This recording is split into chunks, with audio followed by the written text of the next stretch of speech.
জীবন যেন বহতা নদীর মতো, চলার পথে কত বাঁক মোহনা শত, আছে আরো দ্বন্দ্ব আলো আধারের, বেছে নিতে হবে তাই পথ আমাদের। আসসালামু আলাইকুম প্রিয় দর্শক, আপনারা যারা দেশে আছেন প্রবাসে, সবাইকে জানাই অনেক অনেক প্রীতি ও শুভেচ্ছা। শুরু হলো আন্টিভাই আয়োজিত এবং লাভ হলো নিবেদিত টক শো আলোকপাত। আমাদের আজকের বিষয় বিজ্ঞান ও কোরআনের আলোকে চেতনা। আর আজকে আমাদের মাঝে অতিথি হিসেবে উপস্থিত আছেন বিশিষ্ট বিজ্ঞান গবেষক ডক্টর মশিউর রহমান। আসসালামু আলাইকুম ওয়া রাহমাতুল্লাহি ওয়া বারাকাতুহু। চেতনার শব্দের সাথে আমরা খুবই পরিচিত। আমরা বিভিন্ন প্রসঙ্গে বিভিন্ন বিষয়ে আমরা চেতনার কথা বলে থাকি। এটি আমাদের ব্যক্তিগত ধারণার বিষয়, কিন্তু আমরা যদি আর একটু প্রাগ্রসর হতে চাই তাহলে এই চেতনা বিষয়টিকে বিজ্ঞানের নিরিখে আমাদের উপলব্ধি করতে হবে। এটি জ্ঞানের একটি বিষয়। অহিজ্ঞানের আলোকেও আমাদের চেতনার বিষয়টিকে উপলব্ধি করতে হবে। তা শুরুতে আপনার কাছ থেকে জানতে চাইব, বিজ্ঞান ও কোরআনের আলোকে যে চেতনার কথা আমরা বললাম, সে বিষয়টা আসলে কেমন? ধন্যবাদ আপনাকে। প্রথমে আসলে চেতনা আসলে কি? চেতনা হলো মনের একটা অবস্থা, সাধারণভাবে বলা হয়। এর সাথে মানসিক কিছু বৈশিষ্ট্য যোগ হয়, যেমন আবেগ, অনুভূতি এবং নিজের সত্তা সম্পর্কে পারিপার্শ্বিক পরিবেশের সাথে অনুধাবন করার, খাপ খাওয়ানোর যে একটা চিন্তা ভাবনা, এই সমস্ত কিছু একটা কিন্তু চেতনার পার্ট। এর সাথে বলা হয় যে এটা হলো একটা অ্যাবস্ট্রাক্ট সেন্স। এই সেন্সটা প্রতিনিয়ত কিন্তু আমাদের গাইড করে চলছে। এই গাইডেন্সের সাথে যোগ হলো ইমোশন। ইমোশনটা আপনি তৈরি হয় মনের মধ্যে, অথবা এটা ধার করা হতে পারে কোনো কথা থেকে, কোনো দেখা থেকে, অথবা কারো কাছ থেকে এই ধার করা। এখন যদি বলা হয় যে চেতনা, এই ব্যক্তিটা চেতনা সম্পন্ন ব্যক্তি, তাহলে বিজ্ঞানের দৃষ্টিতে এটা একটা ভুল সিদ্ধান্ত নেয়া। এটা বলা হচ্ছে প্রবলেম অফ মাইন্ড, কারণ চেতনা বাহ্যিকভাবে দেখা যায় না। বিজ্ঞান বলছে তিনটা বিষয়ের উপরে চেতনা, তিনটা কম্বিনেশন। একটা হচ্ছে আপনার কাছে, যেমন আমি যদি রিলিজিয়াস লেভেল ওহি আসে, বার্তা আসে, আপনি কিছু শুনবেন, কিছু দেখবেন, আপনার মধ্যে সেটা স্থির বিশ্বাস হবে এবং এই বিশ্বাসের আমল, অর্থাৎ আপনি কাজে সেটা প্রয়োগ করবেন। এই তিনটার কম্বিনেশনে হলো চেতনা। তো আমরা যদি দেখি এর বাইরে অন্য কিছু, যে আমি বিশ্বাস করলাম কিন্তু আমার কাজ নেই, আমল নেই, তাহলে কিন্তু এটা চেতনা সম্পূর্ণভাবে বলা যাবে না। বিজ্ঞান সেটা বলছে না, কারণ আগে আমার শুনতে হবে, দেখতে হবে, আমার কাছে ম্যাসেজ আসতে হবে, আমার মনের মধ্যে স্থির বিশ্বাস হতে হবে। এই স্থির বিশ্বাসের ফলশ্রুতিতে যে কাজ করব, সেটি হচ্ছে চেতনা। প্রাথমিক আপনার এই বিশ্লেষণের পরে আরেকটি প্রসঙ্গ আমাদের মনের জানালায় উঁকি দেয়, সেটা হলো বর্তমান সভ্যতা তো আমরা মানুষের বিষয়গুলোকে আমরা চিকিৎসা বিজ্ঞানের পরিভাষায় ব্যাখ্যা করার চেষ্টা করি। তো চেতনা প্রসঙ্গে আপনি প্রাথমিকভাবে যে একটি ব্যাখ্যা দিলেন, চিকিৎসা বিজ্ঞান কি এই চেতনার বিষয়টিকে নিয়ে ভেবেছে, কোনো ব্যাখ্যা দিয়েছে? যে চেতনা সম্পর্কে বিজ্ঞানী যারা, তারা কি ধারণা করে, চিকিৎসা বিজ্ঞানে আমরা পরে আসি। যেমন আমরা যদি ধরি ডি অ্যালেমবার্টস এনসাইক্লোপিডিয়া, ফ্রান্সের, এটা 1753 সালে তারা চেতনার একটা ডেফিনেশন দেয়। যেমন চেতনা হচ্ছে আভ্যন্তরীণ অনুভূতি যা থেকে মানুষ কাজ করে, তাদের কথা, that is the internal feeling that we ourself have from what we do. এটা হলো তাদের ডেফিনেশন। এর পরবর্তীতে 1690 সালে লক নামে এক ব্যক্তি, তিনি একটা ডেফিনেশন দিলেন। চেতনা হচ্ছে মানুষের মধ্যে প্রবাহিত হওয়া কিছু অনুভূতি, যেটা পরবর্তীতে তার এই ডেফিনেশনটা কিন্তু 1755 সালে স্যামুয়েল জনসন ডিকশনারিতে এটা কিন্তু অ্যাড করা হয়। এরপর যদি আমরা দেখি, জেরাল্ড এডেলম্যান নামে একজন বিজ্ঞানী, নিউরোসায়েন্টিস্ট, তিনি কি বলছে? তিনি বলছে এটা neural events within the brain সেলের মধ্যে কিছু নিউরো ট্রান্সমিটারের অ্যাক্টিভিটিসের ফলাফল হচ্ছে চেতনা। আমরা তাহলে এইভাবে যদি দেখি আরও কতগুলি আমরা ডেফিনেশন দেখতে পারি। ক্যামব্রিজ ইউনিভার্সিটির যে ডিকশনারি, সেখানে তারা কি বলছেন, তারা হচ্ছে state of understanding and realising something. এবার যদি আমরা দেখি যে অক্সফোর্ড ডিকশনারিতে কি বলছে, একইভাবে তারা কিন্তু এখানে অক্সফোর্ড ডিকশনারিতে একটা জিনিস যে রিয়েলাইজ করা, আন্ডারস্ট্যান্ড করা, তার সাথে কিন্তু তার অ্যাকশনটা জড়ানো আছে। আমরা যদি রাউটলেস এনসাইক্লোপিডিয়া অফ ফিলোসফি আমরা যদি দেখি 1998 ডিকশনারি, তাতে আমরা দেখব তারা 4টা পয়েন্ট নিয়ে আসছে চেতনা সম্পর্কে। একটু বলে নেই মাঝখানে, চেতনা বলতে আমরা অ্যাবস্ট্রাক্ট জিনিস বুঝি লিটারেচার এবং দর্শনে, সায়েন্স কিন্তু তা বুঝে না। এখানে রাউটলেস এনসাইক্লোপিডিয়াতে বলছে প্রথম নলেজ, দেখেন। দ্বিতীয় জিনিসটা হচ্ছে ইন্টেনশন। তৃতীয় জিনিসটা introspection, that is self examination. Fourth one হচ্ছে বলে ফেনোমেনাল এক্সপেরিয়েন্স, অথবা আমরা এটা বলতে পারি যে রিমার্কেবল এক্সপেরিয়েন্স। তাহলে চেতনা আমি যা বুঝি, সায়েন্স কিন্তু সে কথা বলছে না। আপনার নলেজ থাকতে হবে, জ্ঞান থাকতে হবে, একটা ঐকান্তিক ইচ্ছা থাকতে হবে, আপনার ওই ইচ্ছাটার একটা নিজের এক্সপেরিমেন্টাল ফেস থাকতে হবে, এবং ওই ব্যাপারে রিমার্কেবল এক্সপেরিয়েন্স লাগবে। এই 4টার কম্বিনেশন হচ্ছে কিন্তু চেতনা।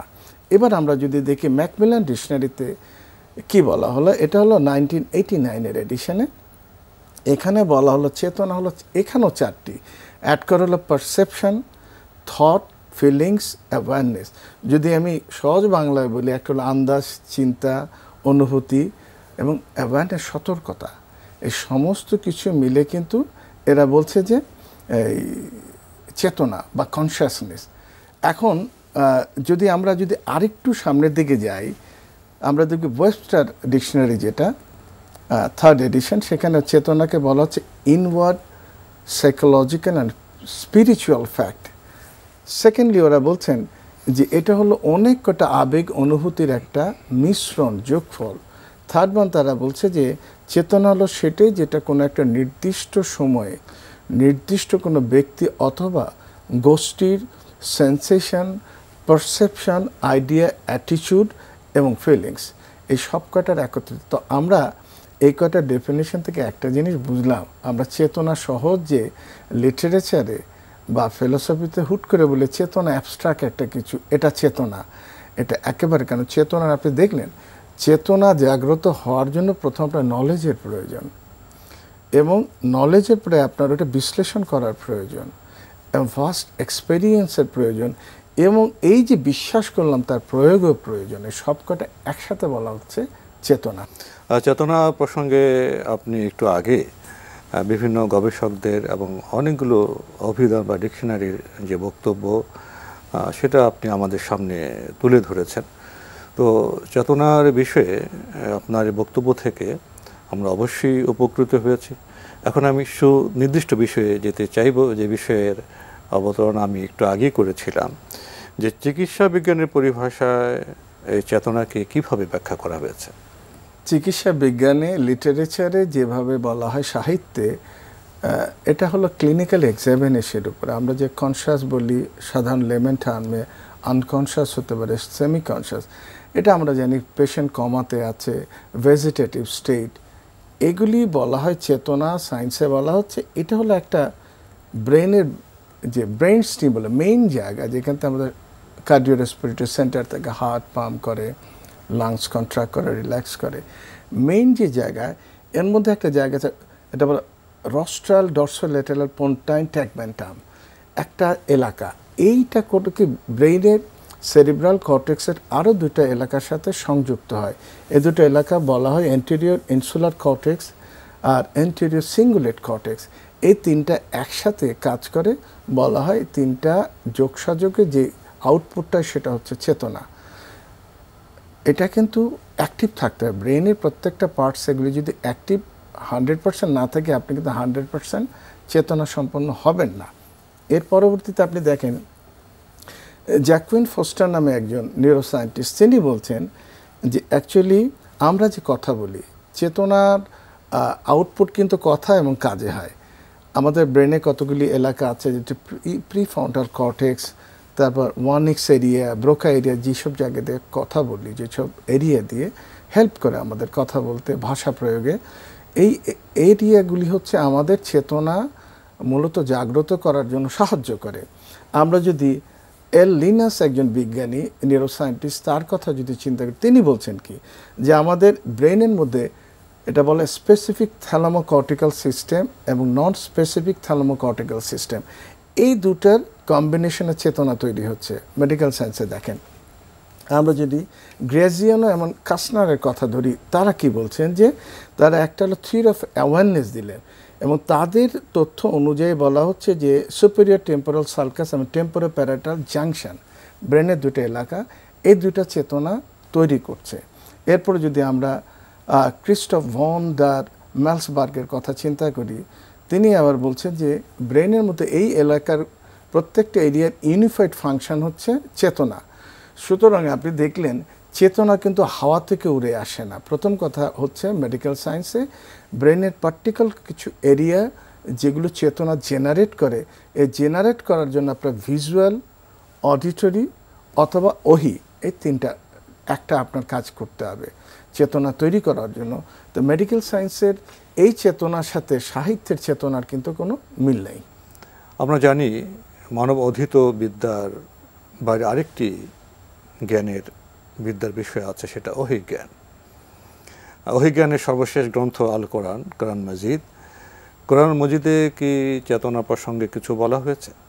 ধন্যবাদ আবারও। আসলে আপনি সরাসরি জিনিসটা পাবেন না, কিন্তু প্রচ্ছন্ন আমরা বলবো যে অ্যাবস্ট্রাক্ট ওয়েতে আপনি প্রতিটা জিনিসই পাবেন। কেন এটা অ্যাবস্ট্রাক্ট বললাম? যে প্রথমে আমরা চেতনা ডেফিনেশন দিতে এসে আমরা জানলাম কোনো কিছু মেসেজ আসবে, অথবা দেখবেন অথবা শুনবেন, স্থির বিশ্বাস হবে এবং সেটা আমল করবেন। আমাদের এই স্থির বিশ্বাসটা আমরা প্রতি সালাতে দেখবেন, যখন তাশাহুদ আমরা পড়ি, বলে আশহাদু আল্লা ইলাহা ইল্লাল্লাহু ওয়াহদাহু আশহাদু আন্না মুহাম্মাদান আবদুহু ওয়া রাসূলুহু, সবসময় আমরা বলি।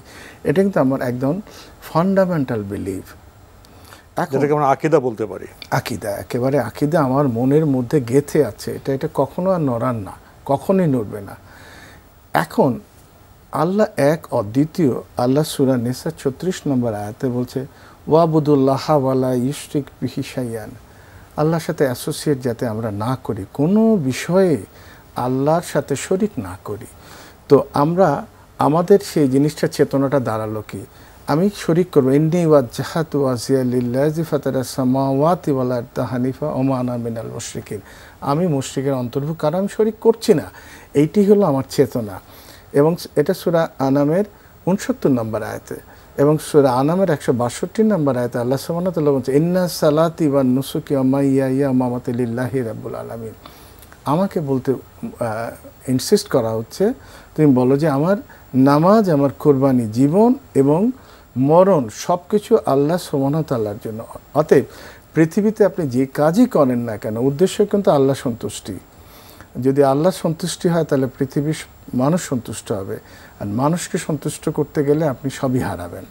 তো এর পরবর্তীতে আমরা যদি আল্লাহ সুবহানাহু ওয়া তাআলা আমাদের বলছেন সূরা বাকারার 132 নম্বর আয়াতে এবং সূরা আলে ইমরানের 102 নম্বর আয়াতে ফালা তামুতুন্না ইল্লা ওয়া আনতুম মুসলিমিন, তোমরা মুসলিম না হয়ে মৃত্যুবরণ করো না। ফলে আমার যে চেতনাটা, এই সূরা ইউসুফের 101 নম্বর তাওয়াফানি মুসলিমান ওয়াল হিকনি বিসসালিহিন, হে আল্লাহ তুমি মুসলিম হিসাবে আমার মৃত্যু দান করো এবং সালেহিনদের অন্তর্ভুক্ত করো। আল্লাহ বলছেন যে দেখেন দুটা সূরা আলে ইমরানের 31 নম্বরে কুল ইন কুনতুম তুহিব্বুনাল্লাহ ফাত্তাবিউনি, যদি তোমরা আল্লাহকে ভালোবাসো আমাকে আল্লাহ আমাদের জানাচ্ছে। সুতরাং আমরা আল্লাহ ইনসিস্ট করছে আতিউল্লাহ ওয়া আতিউর রাসূল, পরিপূর্ণভাবে আল্লাহ এবং তার রাসূলের আনুগত্য করার জন্য। দেখেন যদি আল্লাহ সূরা তাগাবুনের 8 নম্বর আয়াতে ফা আমানু বিল্লাহি ওয়া রাসূলি ওয়া নূরাল্লাযী আনজালনা, ফলো করো কোনটা, যেটা আল্লাহ নাজিল করলেন, রাসূল সাল্লাল্লাহু আলাইহি ওয়াসাল্লাম এবং যে কোরআন। এবং সূরা আরাফের 3 নম্বর আয়াতে আল্লাহ বলছেন যে ইত্তাবিউ মা উনজিলা ইলাইকুম মির রাব্বিকুম ওয়া লা তাত্তাবিউ মিন দুনিয়া আউলিয়া, শুধু অনুসরণ করো আমি যেটা প্রেরণ করলাম। পৃথিবীর মানুষের কোনো ফিলসফি তুমি অ্যাকসেপ্ট করো না, কারণ আলটিমেট ট্রুথ হচ্ছে আল কোরআন। আপনি নলেজ অ্যাকোয়ার করবেন, নলেজ নিবেন, কিন্তু আলটিমেটলি আপনি কোনটা অ্যাকসেপ্ট করবেন। আপনি পৃথিবীর জাগতিক সমস্ত কিছু কিন্তু ফ্লাকচুয়েট করে যাচ্ছে, সরে যাচ্ছে। কখনো কোনো বিজ্ঞানের বহু জিনিস কিন্তু ভুল প্রমাণিত হচ্ছে। আপনি H.G. ওয়েলসের সেই 2000 বছর আগে যদি আপনার স্টেশনারি ইউনিভার্সের কথা ধরি, হ্যাঁ, এবং আমাদের জিওসেন্ট্রিক থিওরির কথা বলি, সবকটা ভুল প্রমাণিত হয় এবং বিজ্ঞান অতদূর জানে। বিজ্ঞান হাইপোথিসিস নিয়ে কাজ করে পরবর্তী পর্যায়ে আবার পরিবর্তন হয়ে যায়, পরিবর্তন হয় সমস্ত কিছু পরিবর্তন, কিন্তু এইটা হলো আলটিমেট ট্রুথ। সুতরাং আমার চেতনা, আমি জানি এটা হলো আলটিমেট ট্রুথ। ফলে কোরআনের একটা নাম হচ্ছে ফুরকান, আল ফুরকান, সত্য এবং মিথ্যা ব্যবচ্ছেদকারী, ব্যবধানকারী, পার্থক্য সৃষ্টি করে দিচ্ছে। তাহলে এই সমস্ত কিছু থেকে আপনি দেখলেন এর ফলটা কি হবে। সূরা নিসার 69 নম্বর আয়াতে আল্লাহ বলছেন, যারা আল্লাহ এবং তার রাসূলকে অনুসরণ করে তাদের স্থান, তারা কোথায় থাকবে, কাদের সাথে? নবী, সিদ্দিক, শহীদ, যারা সালেহিনদের সাথে তারা অন্তর্ভুক্ত হবে। তাহলে আমার চেতনা থাকবে সেটাই, যে একসময় আলটিমেটলি সফলকাম হওয়ার। এই সফলকাম হতে গেলে ওই যে কথাগুলো, যেই রুলসগুলি বেঁধে দেয়া আছে, আমার মধ্যে একটাই চেতনা, মুসলিম হিসেবে মৃত্যুবরণ করা। এবং সূরা বাকারা 208 নম্বর আয়াতে আল্লাহ বলছে, ওয়াদখুলু ফিস-সিলমি কাফাতান, পরিপূর্ণভাবে ইসলামে দাখিল হওয়া। এই পরিপূর্ণভাবে ইসলামে যদি আমি দাখিল হতে পারি, তাহলে আমি সব দিক থেকে সাকসেসফুল। চেতনা প্রসঙ্গে এই সংক্ষিপ্ত সময়ে আপনি প্রথমে বিজ্ঞানের আলোকে চেতনার ব্যাখ্যা বিশ্লেষণ করেছেন, অর্থাৎ চেতনা বলতে আমরা কি বুঝব, এবং শেষের দিকে এসে আপনি চেতনা প্রসঙ্গে পবিত্র কোরআনের আয়াতের আলোকে কিছু কথা বলেছেন। পবিত্র কোরআন মানব জাতিকে চেতনা প্রসঙ্গে যে কথাগুলো বলেছে, সে মানুষের পরিপূর্ণ জীবনকে সেটা ব্যক্ত করেছে, পরিপূর্ণ জীবন নিয়ে কথা বলেছে। এখন প্রশ্ন আসে, স্রষ্টা যে জ্ঞান দিয়েছেন, ওহী জ্ঞান, এবং তার আলোকে যে চেতনা বা আকীদা প্রসঙ্গে কথা বলেছে, সেটা ধারণ করতে হবে। যারা স্রষ্টাকে বিশ্বাস করে, কোরআনকে ধারণ করে, তারা তো মুসলিম, তারা তো মুমিন। তাদের কথায়, তাদের জীবন আচরণে চেতনা রূপটা কেমন হওয়া উচিত? এটা একটা কোরআন মজিদে আপনি দেখেন আচরণের বিষয়, তাদের বিশ্বাস, এবং আপনি বিশ্বাস করলেন, আপনি প্রথমেই বললাম চেতনার বিষয়ে যদি আপনার আমল না থাকে, এ চেতনা মূল্যহীন। অর্থাৎ আপনি যদি আল্লাহর প্রতি বিশ্বাস রাখলেন, রাসূল সাল্লাল্লাহু আলাইহি ওয়াসাল্লামের প্রতি বিশ্বাস, কোরআনের প্রতি বিশ্বাস, কিন্তু আপনার আমল নেই, এটা কিন্তু কাজে হবে না, আলটিমেট রেজাল্ট হচ্ছে শূন্য। তাহলে বিজ্ঞানও সেই চেতনাকে স্বীকার করবে না। আচ্ছা, আপনি যেহেতু সূরা হুজরাতির আপনি দেখবেন 2 নম্বর আয়াত, 3 নম্বর আয়াত, সূরা হুজরাতির 11 নম্বর আয়াত, 12 নম্বর আয়াত, এই সব কটাতে একসাথে দেখবেন আচরণ, যে আমার কণ্ঠস্বর কতখানি উঁচু হবে সেটা শিক্ষা দেওয়া হলো।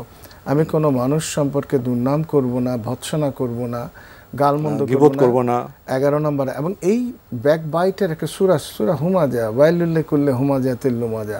তাহলে আমার চেতনার মধ্যে থাকবে একটা পরিশালীন একটা বিষয়, যাতে আমার কথা, আচরণ, দৃষ্টিতে এবং চলনে, সমস্ত কিছুতে আমি থাকবো পরিশীলিত থাকবে, পরিশুদ্ধ। আমি কখনোই ভৎসনা করব না, কারণ আমি জানি মুমিন যে অপরাধ করে, তার অপরাধটা সমস্বরে বলা, যে অপরাধ করে নেই তার চেয়ে বড় অপরাধী। তো সুতরাং এটা যখন আমার মধ্যে থাকে, নিশ্চয়ই তুমি তো চাও না তোমার মৃত্যু ভাইয়ের মাংস ভক্ষণ করা। আল্লাহ উপমা দিয়ে বলছেন সূরা হুজরাত 12 নম্বর আয়াতে। তো সুতরাং বহুবিধ অনুমান থেকে দূরে থাকো। আমরা অনুমান করে বললাম, এই অনুমান করা একেবারে গুমরাহি, নিষেধ করি। সুতরাং আমরা অনুমান করব না, আমরা মানুষ সম্পর্কে ভৎসনা করব না, এবং যার যেখানে দায়িত্ব, সে দায়িত্বগুলি পালন করব। সেটাই কিন্তু মূলত কোরআনের চেতনা।